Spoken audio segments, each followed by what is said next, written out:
So if you have this dying houseplant sitting on your kitchen counter, you wouldn't turn on the sprinkler system for your entire property, right? Like flooding the living room and the garage just to get a few drops of water to that one single pot. Right. I mean, you would just use a watering can. Exactly, use a watering can. But in modern medicine, we often default to the sprinklers. I mean, you have an ache or an issue in one very specific location, you swallow a pill, and that medication just floods your entire systemic biological highway. Hitting literally every organ along the way. Yeah, hitting everything just to deliver that one localized fix. And we generally accept that systemic flood and, all the collateral side effects that come with it as just the inevitable price of treatment. But the human body actually has this secret hyper-targeted delivery system that makes our standard medical approach look, well, incredibly primitive. Which becomes profoundly clear when we look at a very specific area of women's health, specifically life after menopause. We are looking at a stack of sources today for our deep dive, including FDA clinical trial data and medical guidelines from the British Menopause Society and ILC. We're unpacking a treatment mechanism that completely challenges our basic assumptions about how hormones actually operate. Right. Our mission today is focusing on a very specific biological workaround for you to understand. We want to know why a localized treatment called topical prasterone, which is a form of DHEA, manages to safely and completely relieve severe menopausal dryness and pain without triggering the dangerous systemic risks to the uterus that we traditionally associate with oral estrogen. It's fascinating. But to grasp why this mechanism is so revolutionary for anyone navigating this, we really need to understand the physical reality of the problem it's trying to solve. Yeah, let's set the stage a bit. So during menopause, the ovaries essentially shut down their production of estrogen, leading to a steep systemic drop in those hormone levels. And while society tends to focus heavily on, the hot flashes, there is a physical consequence called genitourinary syndrome of menopause, or GSM. Right.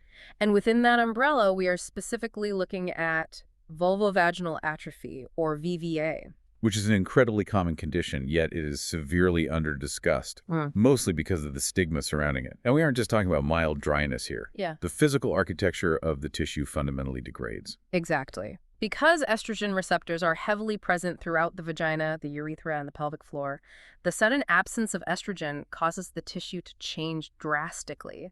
The vaginal epithelium, the lining becomes visibly pale and friable. It gets super fragile. Very fragile. It loses its rugae. Those are the natural folds in the tissue that allow for expansion and elasticity. Without them, the tissue becomes so thin that it can actually tear and bleed, particularly during intercourse or even just from basic friction. Yeah, and that leads to moderate to severe pain, a condition known clinically as dyspareunia.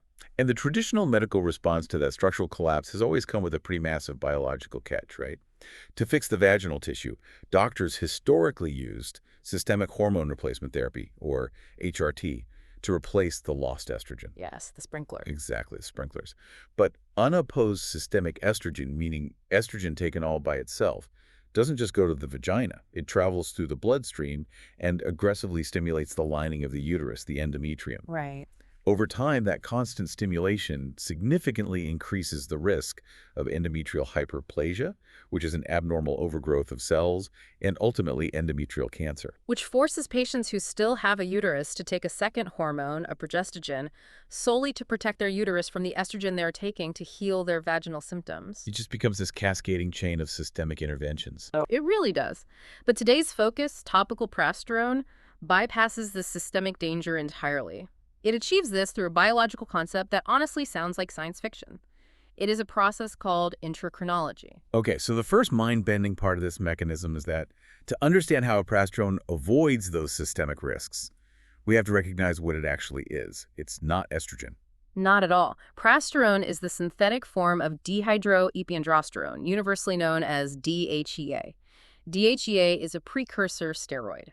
In a healthy premenopausal body, it is secreted naturally, with about 80% coming from the adrenal glands and 20% from the ovaries. Right. But the most crucial detail, the pivot point that makes this entire treatment viable, is that DHEA is biologically inactive on its own. It's completely inert. It just circulates, but it doesn't stimulate any hormone receptors. Until it enters the realm of endocrinology. The term was actually coined back in 1991 by a renowned researcher named Dr. Fernand Lebris. Okay, let's unpack that. Well, classical endocrinology is the sprinkler system we discussed earlier. A hormone is manufactured in one central gland, like a factory, and shipped globally through the bloodstream to act on distant organs. Endocrinology operates in reverse. An inactive prohormone, like DHEA, is pulled inside one specific target cell. Inside the cell itself. Yes, inside, and once inside, enzymes within that exact cell convert it into active hormones right there on the spot. So it's like, instead of a massive factory building 1,000 chairs and shipping them down the highway to every single house on the block, which clogs up the roads and fills up houses that don't even want chairs, the body sends a simple box of raw lumber and a toolkit directly to one specific house. I love that analogy. And the people inside that house build exactly the chair they need, quietly, right in their own living room. Exactly. The raw lumber in this scenario is the inactive DHEA. So if a patient uses the daily 6.5 milligram vaginal insert of prasterone, the medication enters the vaginal epithelial cells. What do those cells actually do with that raw lumber? Once the DHEA is inside the cell, specific human steroidogenic enzymes go to work. These are enzymes like aromatases and reductases. Let's translate that for a second. Yeah. Those enzymes are the specific tools in the toolkit we just mentioned. Precisely. They act as the biological hammers and saws. These enzymes convert the inactive DHEA into small, highly cell-specific amounts of active estrogens. But crucially, they also convert it into active androgens like testosterone. And that detail is a major differentiator, because traditional localized estrogen treatments only supply estrogen. But the vaginal tissue naturally has receptors for both the estrogen and androgens. All right, it needs both.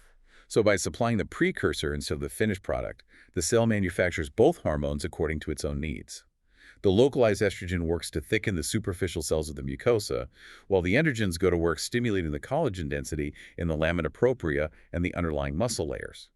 The cell is literally rebuilding the tissue architecture from the inside out. Yeah, the tissue is fundamentally rehabilitated, utilizing both hormone pathways simultaneously, entirely driven by the cell's own internal enzymes. But wait, if my cells are suddenly manufacturing active estrogen and testosterone, I need a guarantee that this estrogen isn't going to leak out of the cell, get onto the biological highway, travel to my uterus, and cause that dangerous endometrial cancer. I mean, if I am a patient with the uterus being told I don't need a protective progestogen, I need absolute certainty that this localized production doesn't turn into a systemic flood. Absolutely, and that is a very natural fear. The guarantee lies in the deactivation mechanism. It is the built-in, non-negotiable safety switch of endocrinology. A safety switch. Yes, the vast majority, up to 95% of the active hormones created in the vaginal mucosa from DHEA are inactivated at the exact site of synthesis. Wait, let me make sure I'm visualizing this correctly. The cell builds the chair, sits in it, and then instantly tosses it into a wood chipper before it can ever leave the house. That's exactly it. The cellular wood chipper works by converting the active hormones into what are called glucuronide or sulfone metabolites before they ever have a chance to enter the systemic circulation. In other words, the cell slaps a chemical straitjacket on the hormone, neutralizing it entirely so it can just be flushed away safely. Yeah, that chemical straitjacket ensures the hormones can no longer bind to any receptors outside of that specific cell.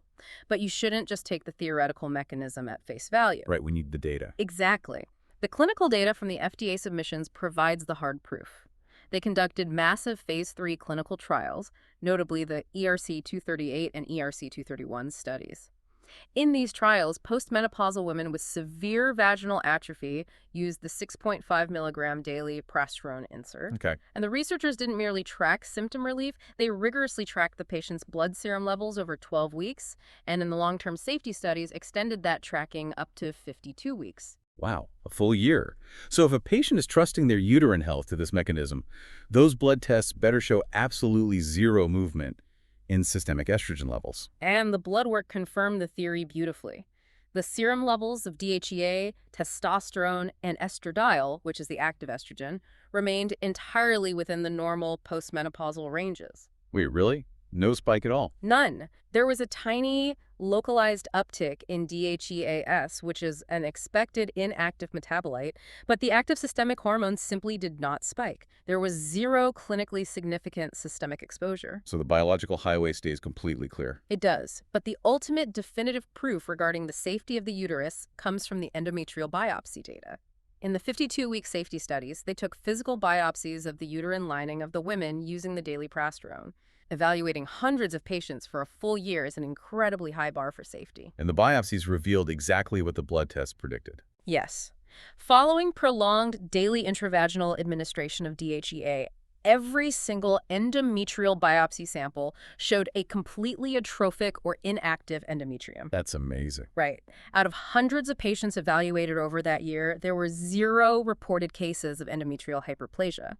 The endometrial shield is simply the fact that the active estrogen never physically reaches the uterus. Which completely changes the prescriptive landscape for these patients. It proves that unlike systemic oral estrogen, topical prasterone does not require the co-administration of a progestogen to protect the uterus. And the medical guidelines reflect this certainty. Both the British Menopause Society and NICE's guidelines explicitly state that low-dose vaginal estrogen preparations, and specifically DHEA, do not result in significant systemic absorption or endometrial hyperplasia, Right. and therefore they do not require combined progestogen treatment. The biological safety switch works. But, if this cellular mechanism works so flawlessly, it raises a massive question about human biology. Why do our bodies operate this way? This isn't just a convenient medical trick discovered in a lab. It is a profound evolutionary adaptation. It really is. Looking at it through an evolutionary lens explains the genius of the system. Think about the fundamental biological purpose of menopause. Evolution designed the female body so that the steep, permanent drop in ovarian estrogen production actively protects the central reproductive organs, the uterus and the breast tissue, from hormone-dependent cancers as a woman ages.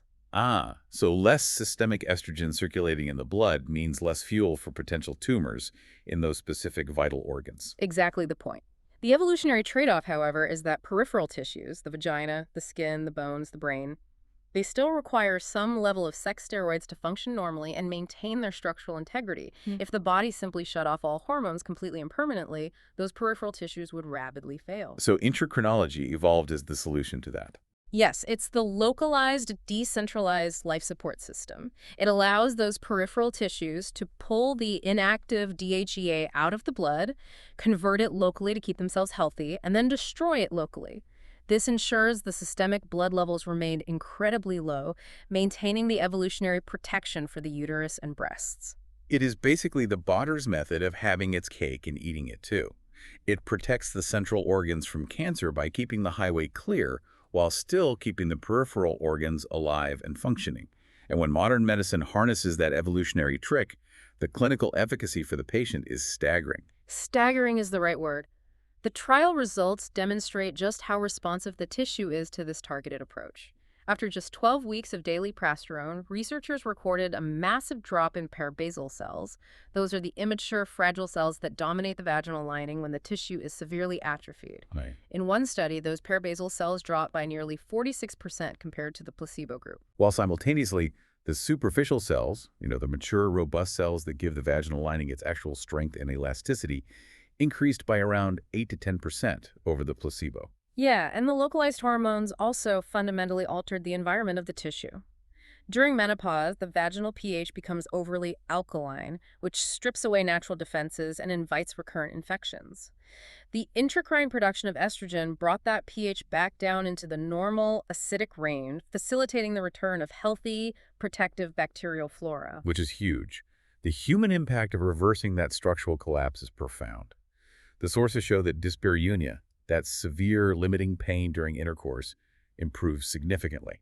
But because the DHEA is converting into both estrogen and testosterone, it went far beyond just pain reduction. Much further. Patients reported highly significant improvements in desire, arousal, the ability to orgasm, and the return of natural lubrication. It is a total rehabilitation of the tissue's function, achieved without risking the rest of the body. It is a remarkable clinical success, which makes the current regulatory environment surrounding this treatment incredibly frustrating for both doctors and patients. Okay, yes, let's talk about the catch. So if this cellular wood chipper works so flawlessly in clinical trials, and the body evolved this system specifically to avoid systemic spread, why does the box for this medication read like an absolute horror story? I was looking through the FDA and European Medicines Agency documentation in our sources, and there was a glaring contradiction. We just spent this whole time proving with blood tests and year-long biopsies that prasterone does not cause systemic hormone spikes. Right, it's maddening. The contradiction stems from how regulatory agencies legally classify drugs, which is often decades behind biological discoveries. Because estrogen is technically a downstream metabolite of prasterone, even though that estrogen is trapped and destroyed inside a single cell, the regulatory agencies legally view the medication through the outdated lens of traditional systemic hormone replacement therapy. Are you kidding? I wish I were. By law, they mandate that the product labeling for prasterone must include the exact same class-wide black box warnings that are required for heavy, systemic, oral HRT. They are forcing the manufacturer to put warnings about breast cancer, ovarian cancer, stroke, venous thromboembolism, and probable dementia on a product that never leaves the vaginal tissue. Yes. They are regulating the box of raw lumber as if it were a massive fleet of fully built, dangerous chairs speeding down the highway simply because the lumber has the potential to become a chair. It is a profound mismatch between biology and bureaucracy. They are legally required to apply systemic risk warnings to a strictly localized intracrine treatment. The anxiety that must cause for a patient is just heartbreaking. You have this severe pain, you go to your doctor, they explain the beautiful localized safety of endocrinology, and then you pick up your prescription at the pharmacy, and the box explicitly tells you the medication might give you a stroke or cancer. It causes immense unnecessary fear, and it often leads to patients abandoning a treatment that could significantly improve their quality of life. The medical community is actively fighting this, though.